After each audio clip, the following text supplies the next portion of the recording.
Iqbal. Hari ini kita akan belajar mengenai kompetensi dasar 3.5, yaitu mengidentifikasi unsur pembangun karya sastra dalam teks cerita pendek yang dibaca atau didengar, dan 4.5 menyimpulkan unsur-unsur pembangun karya sastra dengan bukti yang mendukung dari cerita pendek yang kalian baca atau kalian dengar. Sebelum masuk ke materi, kalian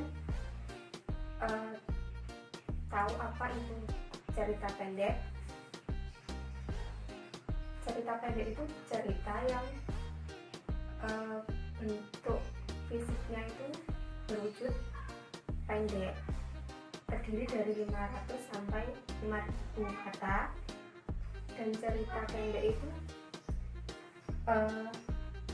dapat dibaca dalam sekali duduk. Jadi kalian saat membaca cerita itu sekali baca langsung menemukan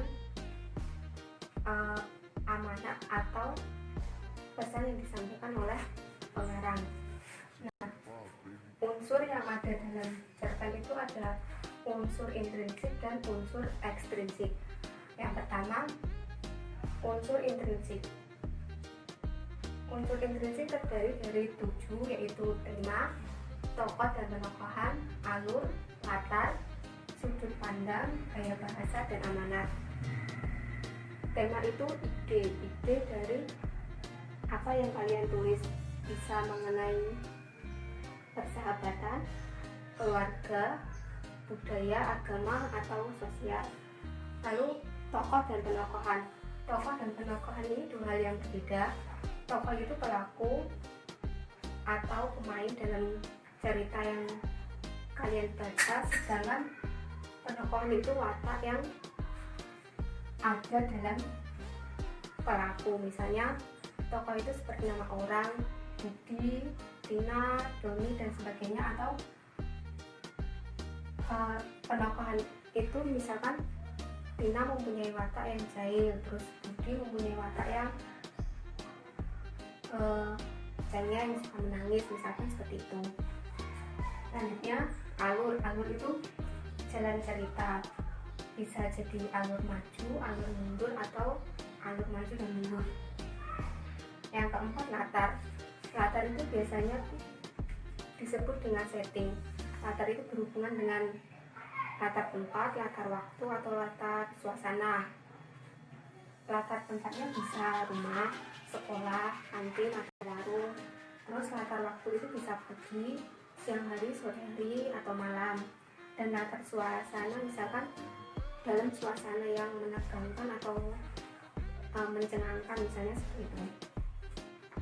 Sudut pandang. Sudut pandang itu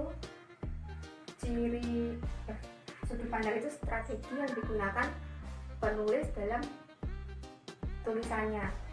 Misalkan sudut pandang orang pertama, kedua, ketiga. Orang pertama itu seperti saya atau aku, terus orang kedua dia, orang ketiga itu bisa nama tokoh orang. Selanjutnya gaya bahasa. Gaya bahasa ini merupakan ciri khas dari seorang penulis untuk menarik pembacanya agar membaca cerita atau tulisan. Yang terakhir, amanat. Amanat itu pesan yang disampaikan oleh penulis kepada pembaca.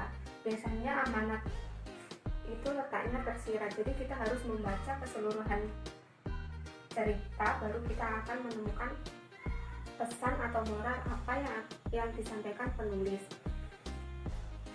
Selanjutnya unsur ekstrinsik. Ada 3, yaitu latar belakang masyarakat, latar belakang penulis, dan nilai dalam cerpen. Yang pertama, latar belakang masyarakat. Latar belakang masyarakat itu bisa dari lingkungan sekitar, misalnya kondisi sosial atau kondisi ekonomi. Jadi penulis terinspirasi membuat cerita dari keadaan lingkungan sekitar. Yang kedua, latar belakang penulis. Latar belakang penulis itu yang ada dalam diri penulis, misalkan riwayat hidup penulis, keadaan psikologis penulis, atau aliran sastra yang dianut oleh penulis. Dan yang terakhir, nilai dalam cerpen.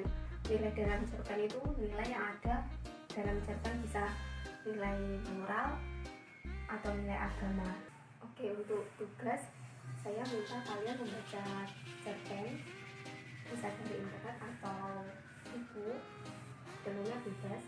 Kalian bisa memilih tentang persahabatan atau keluarga, lalu kalian identifikasi berdasarkan unsur intrinsiknya.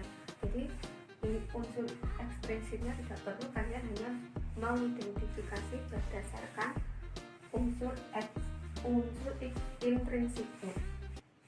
Saya rasa cukup sekian untuk pertemuan hari ini. Kita ketemu lagi pada pertemuan selanjutnya. Wassalamualaikum warahmatullahi wabarakatuh.